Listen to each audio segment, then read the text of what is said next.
Muy buenas, queridos seguidores. Hoy vamos con escoceses. Vamos a hablar de la expedición española a Escocia que tuvo lugar con Felipe V, el primer Borbón, hacia el año 1719. En su día ya hablamos de la integración de los irlandeses en la monarquía hispánica. Bueno, no es lo mismo, pero tiene su cierta relación. Y como siempre, pues tratamos estos temas con nuestro pana Emilio Acosta Ramos de Venezuela Provincial. ¿Qué tal, Emilio?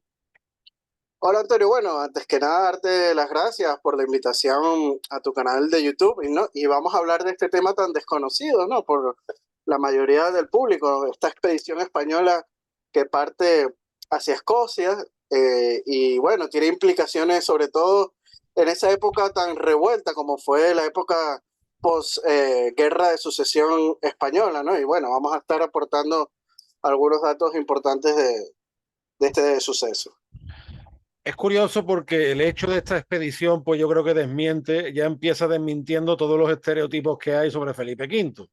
Como que Felipe V era una mera comparsa de Francia, cuando él se acaba enfrentando a la misma Francia, y además su reinado empieza queriendo recuperar el prestigio internacional de España, sobre todo porque fue muy lesivo el Tratado de Utrecht, ¿no? El Tratado de Utrecht deja a España muy mermada. Además, los británicos se ciernen sobre Menorca y Gibraltar, dos plazas importantísimas y muy estratégicas.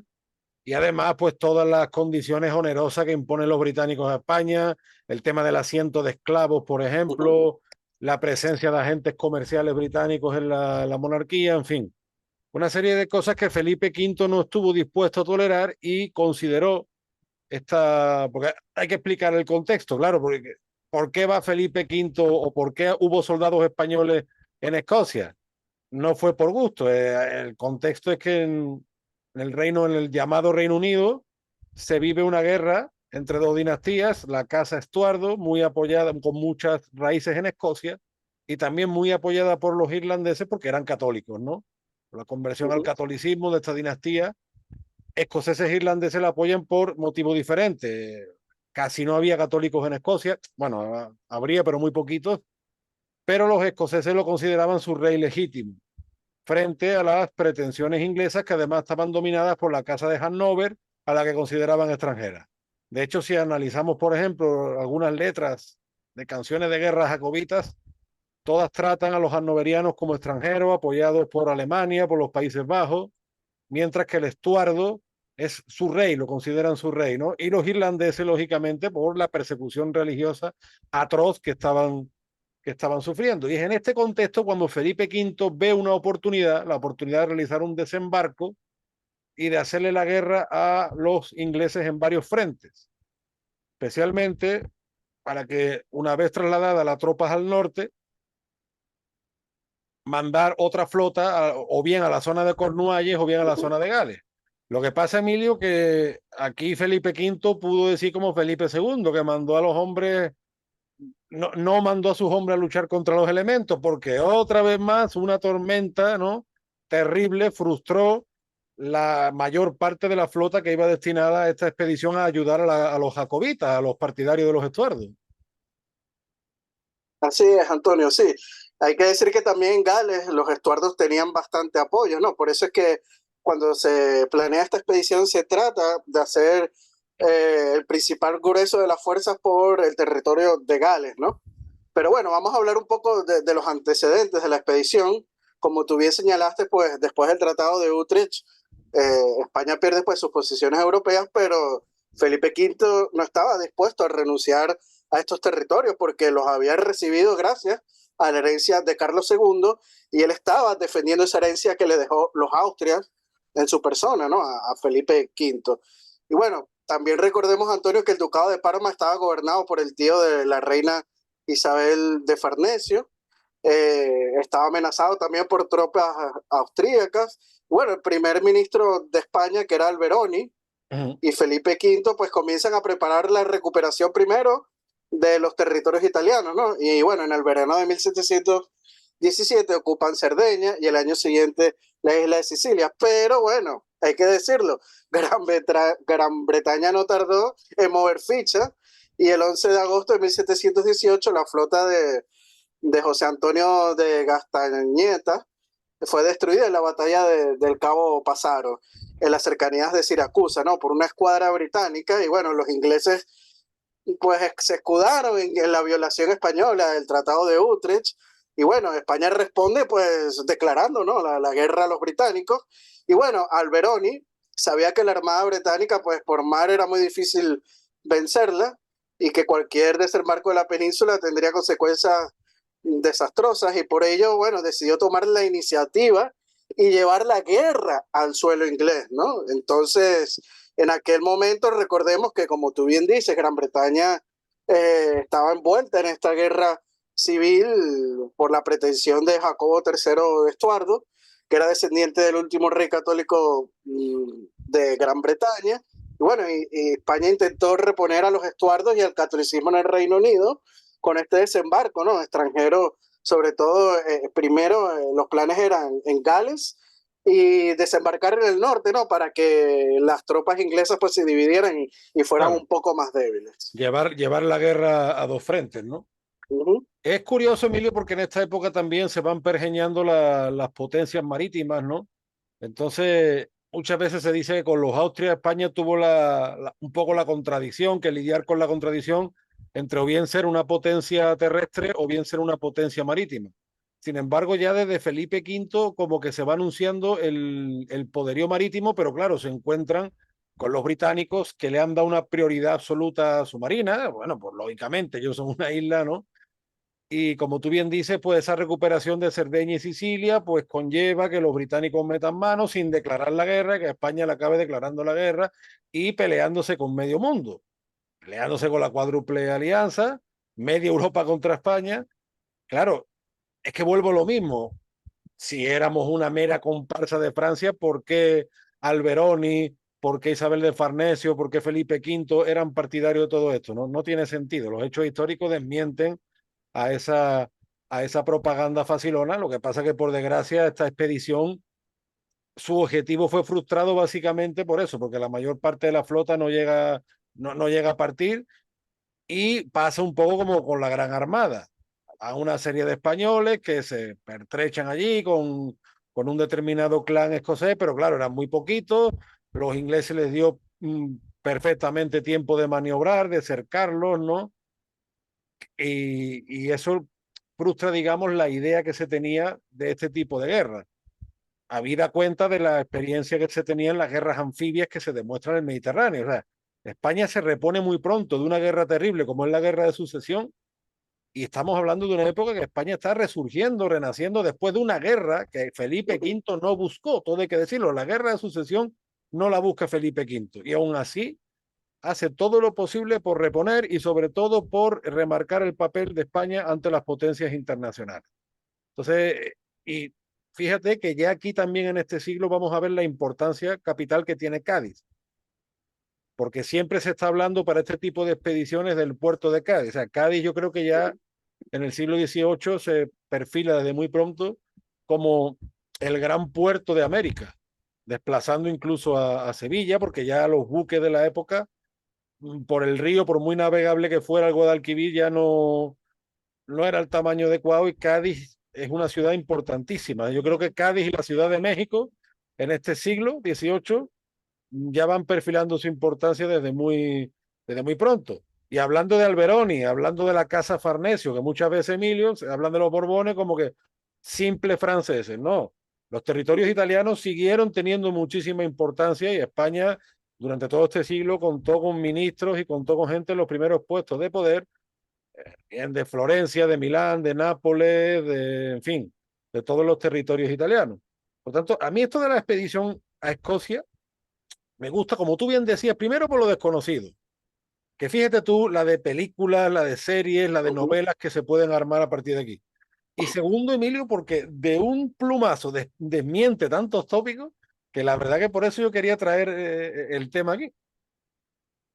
Sí, y es importante lo que tú señalas, ¿no? De todos esos italianos que están presentes en la corte de España, ¿no? Porque recordemos que después que España evacúa los territorios italianos, muchos de aquellos italianos pues regresan o van a la península y se establecen en los cuotas de poderes principales de la monarquía hispánica. O sea, que vemos que ellos, el principal objetivo que se marcan estos italianos, digamos, exiliados, es recuperar justamente esos territorios para la monarquía hispánica. Pero vamos a hablar un poco de esta expedición, ¿no?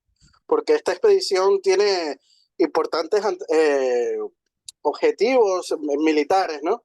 Y hay que decirlo, la expedición que va con una flota que se organiza para ir a Gales estaba bajo el mando del duque de Ormonde, con una fuerza española que se decía que tenía unos 5.000 hombres, y bueno, 5.000 hombres y también armamento, ¿no? Para organizar un ejército jacobita, ¿no? En Escocia, y al mismo tiempo se realizaría el otro desembarco en la parte norte, ¿no? O sea, tenemos primero esta del conde de Ormonde en Gales y la otra en la parte norte en Escocia.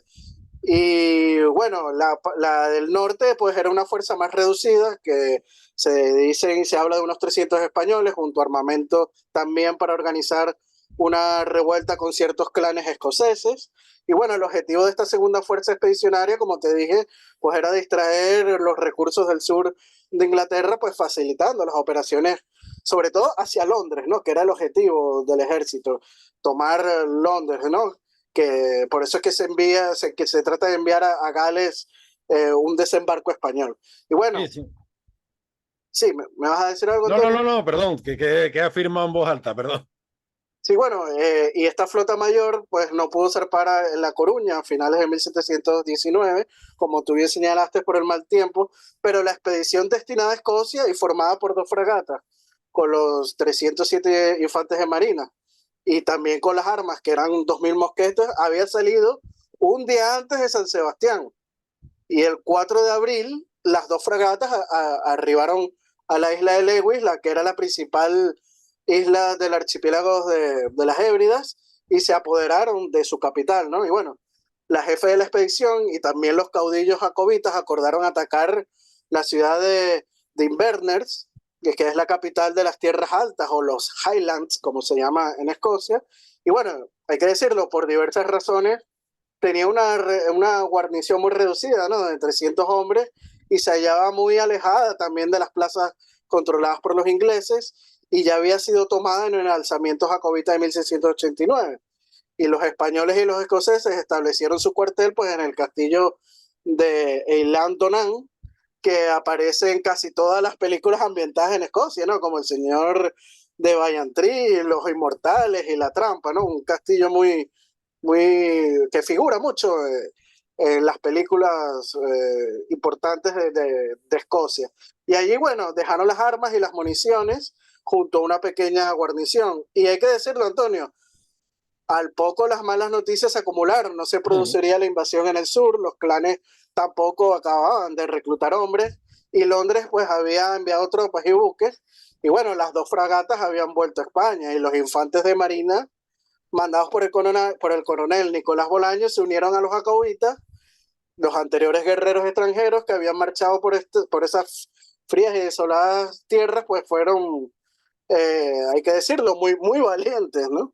Sí, no, porque desde los escandinavos en la Edad Media, pocos Uh-huh. se habían aventurado a adentrarse en aquella tierra, que realmente es una tierra con un clima muy complicado, muy frío, muy lluvioso. Y fíjate tú el papel, por ejemplo, de Nicolás Bolaño, el pobre allí que estaba con unos 250 españoles y mil, yo no sé si eran unos 1.500 jacobitas, claro.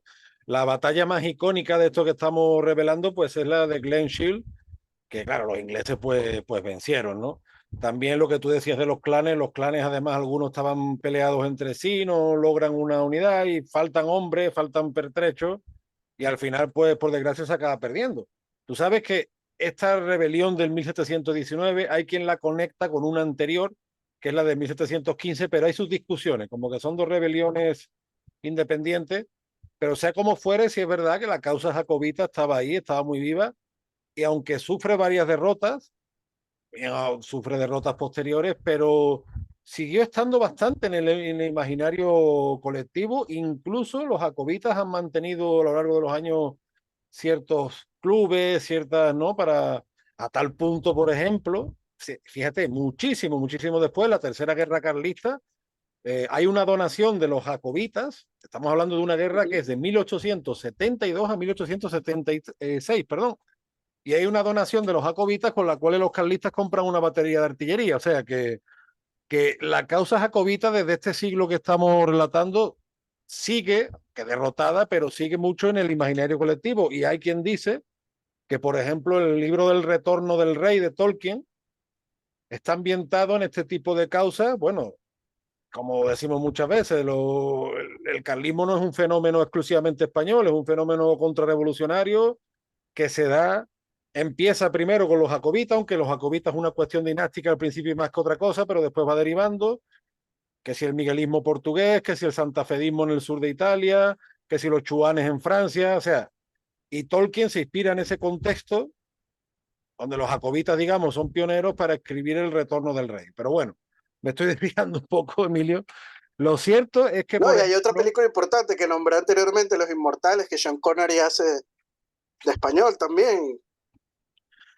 y fíjate, Emilio, que la película Braveheart, tal y como van Ujú. vestidos, pegaría mucho ser una película de los Highlanders en este contexto que en la época de William Wallace, que no iban vestidos así. O sea, esa vestimenta de del supuesto William Wallace de Mel Gibson se Ujú. generaliza justamente en esta época.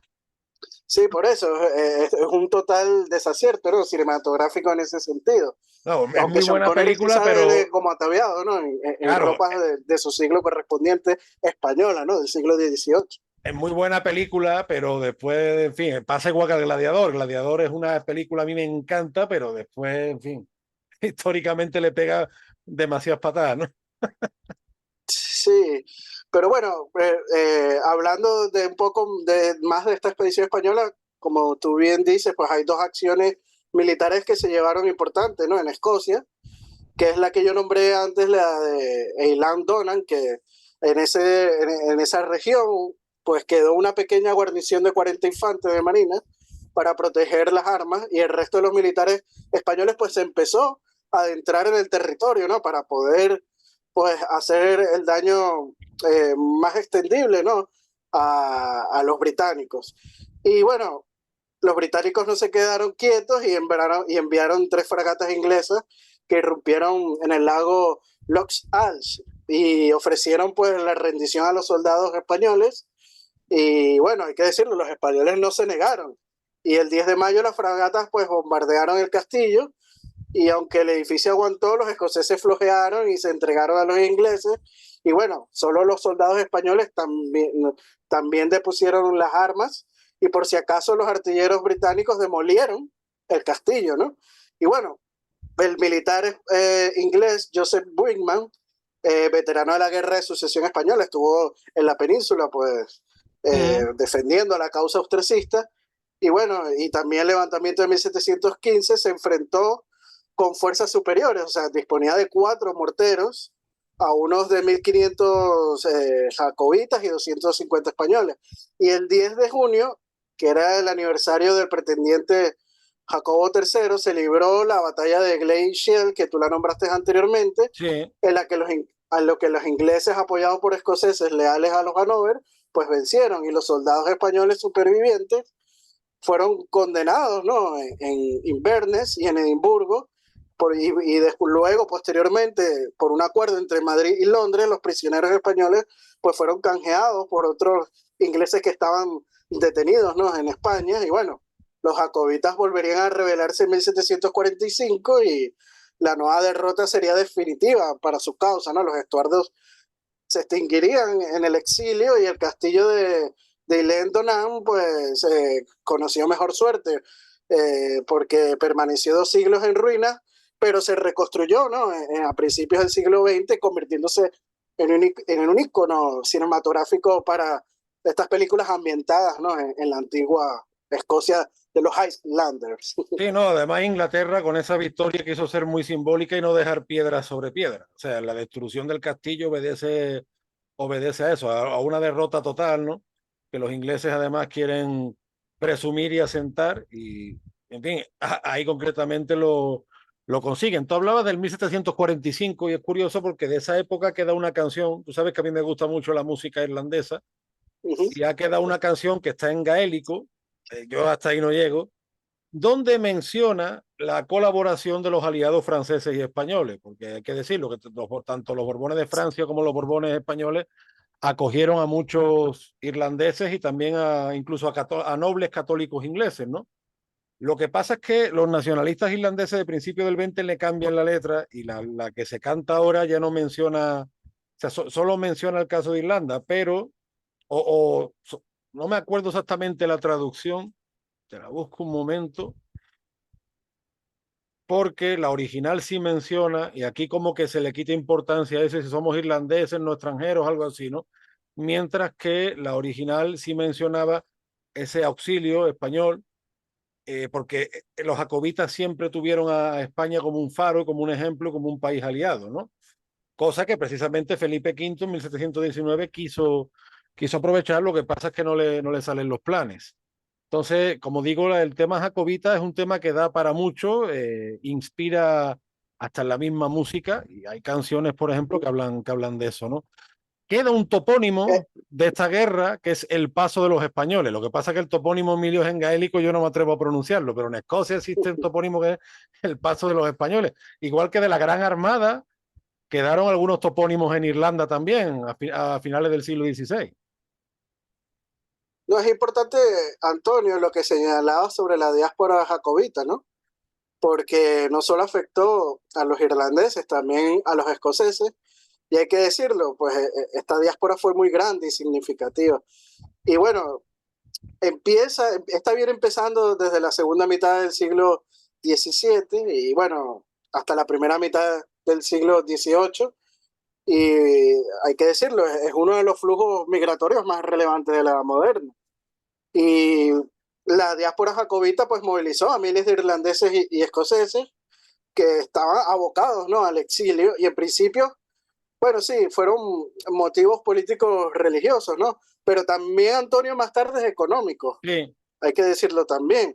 Y bueno, arribaron muchos a España y hay que decirlo, dejaron su impronta, reactivando también la política, el comercio, la economía, los propios ejércitos, porque muchos de esos irlandeses y escoceses ingresaron en las filas españolas, en los ejércitos, y además también contribuyeron al desarrollo científico. Inclusive en las Islas Canarias llegaron muchos de estos jacobitas. En la isla Canaria de La Palma, de modo similar también a Tenerife o Gran Canaria, aunque en menor medida en Gran Canaria, se establecieron también estas colonias de irlandeses y bueno, caracterizada como todas, ¿no? Por una fuerte cohesión interna y bueno, Canarias recibió muchos de estos jacobitas porque acordémonos, Antonio, que era el puente entre Europa y las Indias, o sea, claro. un punto comercial extraordinario. Y es por eso que, bueno, a Canarias también llegaron bastante de esta población que venía del éxodo político religioso y después posteriormente económico. Qué bueno que lo mencionas, Emilio, porque volvemos a desmontar otro tópico, el tópico que Felipe V cambia completamente las políticas de los Austrias, que no tiene nada que ver. La época de Carlos II ya empieza, bueno, en verdad los irlandeses empiezan a llegar a España en el siglo XVI como soldados de los tercios, que muchos ya se quedan aquí, incluso algunos ingleses católicos, como el caso del famoso Guido Fawkes, ¿no? De la conspiración de la pólvora, que había sido soldado español, o soldado al servicio del rey de España, como lo queramos llamar. Y el tema irlandés en el siglo finales del XVII empieza a ser hoy en día la llamaríamos una comunidad inmigrante bastante significativa, y Carlos II, el último Austria, pues le da la naturalización. Los irlandeses tienen que ser naturalizados españoles y Felipe V continúa esta política. Felipe V continúa la política de su antecesor Carlos II y es por eso también que, como tú bien dices, pues muchos a raíz del levantamiento jacobita y a raíz de la persecución religiosa y de la persecución incluso económica que estaban sufriendo en Irlanda, en su tierra, pues muchos deciden ir a España o incluso también a la América española, ¿no? Y destacan en el ejército, destacan en la política, hasta los primeros puestos. Fíjate, por ejemplo, en Canarias la importancia del apellido O'Donnell, ¿no? Bueno, y en toda Sí, España, claro. porque los famosos bodegueros andaluces, que muchos tienen apellidos irlandeses, en parte, no todos, pero en parte ya se empiezan a dejar ver por esta época. La figura del bodeguero irlandés de Jerez, de Málaga, de Cádiz, ya también empieza por esta época. Sí, muchos de estos irlandeses pues hicieron vida en las Indias. Recordemos el caso del padre de Bernardo de O'Higgins, Ambrosio de O'Higgins, ese fue uno de ellos. También Juan Garlán, o en Venezuela, eh, también llegaron. Tenemos el caso de Atanasia Carich Fitzgerald, que es la madre del general insurgente Santiago Mariño, ¿no? O sea, esto lo vemos que en todo el siglo XVIII, ¿no? Cómo siguen llegando todos estos irlandeses y que muchos de ellos se establecerán pues en las Indias. También recordémonos del virrey de la Nueva España, que también es de origen irlandés, eh, O'Donoghue O'Ryan, creo que se O'Donoghue, yo llamaba, ¿no? nunca lo pronuncio bien, O'Donoghue, que era Sí, un Juan de sevillano O'Donoghue y O'Ryan se llamaba. de El O'Ryan, pues, muy los irlandés, irlandeses que ¿no? se establecen en Andalucía, igual que Blanco White también era Uh -huh. descendiente de irlandeses, ¿no? Y fíjate Sí, que claro, la mayoría de ellos se establecieron primero en la península y en Canarias, y de ahí, por supuesto, el nexo a las Indias, pues muchos llegaron a hacer ese sí. viaje del charco. Y otro fenómeno relacionado con los jacobitas es incluso la piratería. Hay muchos jacobitas que van a América del Norte y algunos hacen su fortuna como piratas, pero ojo, como piratas contra la corona inglesa. Por eso los ingleses en el siglo XVIII dejan de exaltar la piratería porque en parte se les vuelve en contra. Entonces eso también es otro episodio poco estudiado, la presencia del exilio jacobita en América del Norte y en la piratería. O sea, el tema jacobita que da para mucho y qué bueno, Emilio, pues que la monarquía hispánica inscribiera en primera fila parte de esta historia, ¿no? Sí, hay que decirlo, esta guerra civil que hubo en Inglaterra, bueno, o en la Gran Bretaña en general, entre jacobitas y el otro bando, pues hay que decirlo, cambió la historia notablemente, ¿no? La historia universal, porque no solo afectó a Gran Bretaña, sino que vemos que también influyó no solo en la monarquía hispánica, porque en el resto de Europa también Claro. acogieron a los jacobitas, no hay que olvidarnos de ellos, pero hay que decirlo, cambió la historia universal por completo, ¿no? Si no, incluso si a lo mejor los Estuardos se hubieran consolidado, pues Inglaterra hubiera tenido mejores relaciones con España, quién sabe, pero bueno, esto ya es Sí, historia eso ya es ficción. ciencia ficción, ¿no? Exactamente. Bueno, pana, pues así las cosas, como siempre, un placer tratar de estos temas tan interesantes, un tema desconocido. Desde aquí animamos a los novelistas, a los cineastas a que se inspiren con nuestra historia. Creo que esto daría para un peliculón, para una serie, ahora que están tan de moda, porque qué pena que directores con apellidos españoles, pues por desgracia muchas veces se dedican a denigrar nuestra historia con sus películas. Esperemos que estos hechos, pues, inspiren temas positivos. Como siempre, un placer. Siempre desde este canal se recomienda que sigan a Venezuela Provincial en todas sus redes, en Instagram, en YouTube, en Facebook. Emilio está muy activo con sus artículos y de vez en cuando se pelea con el mundo, pero bueno, si no, Emilio, camino de Guanajuato, ¿no? Así es, Camino de Guanajuato, allá a llorar con las momias de Guanajuato. Se trata siempre de batir en el mayor respeto posible, y si no, bueno, Camino de Guanajuato. También recordarles a los seguidores de Venezuela Provincial seguir a Antonio Moreno Ruiz, vamos, Antonio Moreno Ruiz en sus redes. Está en Instagram, todavía no está. Espero que se abra pronto su cuenta, Antonio. ¿Qué esperas? Mi eterna asignatura pendiente. Así es. Pero sí está en Facebook como página oficial de Antonio Moreno Ruiz, en YouTube, por supuesto, el canal de Antonio Moreno Ruiz. No dejen de suscribirse a él. Y también está en Twitter como un andaluz indiano. También, si les gustó este video, darle me gusta y compartirlo para así llegar a más público y suscribirse al canal de Venezuela Provincial. También recordarles que si desean ser mecenas o patrocinadores de nuestro proyecto de divulgación histórica, tanto de Antonio Moreno Ruiz como de Venezuela Provincial, pueden hacerlo a través del Patreon. Y bueno, con tan solo €1 pues ya nos están ayudando en este proyecto de investigación histórica. Aprovechamos, Antonio, para enviarle un fuerte saludo y abrazo a nuestros mecenas, como lo son Gabriela Arrieta, Ángel Suárez, Juan Cristóbal García, Lomeli Sam, Domingo González, Daniel Sierra, Miguel Curvelo, Mario Pérez y José Alberto Gil. Martínez y también a mi paisano Fran García. Le mandamos un fuerte abrazo. Y bueno, pues seguimos, Dios mediante. Mientras que el cuerpo aguante, seguiremos con nuestros temas hispánicos. Como siempre, un placer, querido pana, y te mando un fuerte abrazo desde el puerto y la puerta de las Indias. Y yo otro desde la Villa y Corte de Madrid, Antonio. Hasta la próxima. Chao, chao. Adiós.